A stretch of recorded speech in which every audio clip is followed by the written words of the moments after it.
Today, we're going to be demonstrating how to effectively and more efficiently remove adhesives using Maxxon Commercial Unglued. From pressure-sensitive adhesives and flooring mastics to both water-based and non-water-based glues and adhesives, Unglued is the answer for efficient adhesive removal. Now, before applying, make sure that all flooring is completely removed. Remaining adhesives, PSAs, mastics should be totally exposed. Make sure that the area is also dry and free of foreign materials, cooled water, or other liquids on the surface. After opening the container, you'll need to get a drill mixer to thoroughly mix the product until it appears homogeneous. The clear material should be completely incorporated, creating a uniform color and texture. Remember, do not dilute.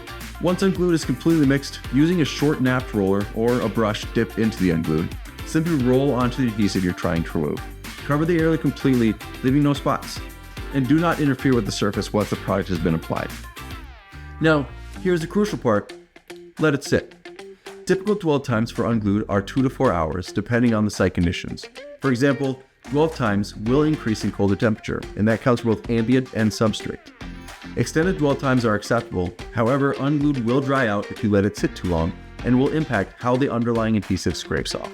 After the applicable dwell time is up, take a long-handled sharp razor floor scraper and simply scrape the area that Unglued is applied to remove the adhesive. Unglued was specifically formulated to work effectively in as little as 2 hours. When removing within this dwell time, the product and removed adhesives will be wet. And once the old adhesive material is removed, clean the surface with a floor scrubber with a black pad. Rinse well and you're done. Thank you for watching the Maxxon Commercial Unglued Adhesive Removal Demo. You're now ready to successfully tackle that sticky situation. Happy renovating.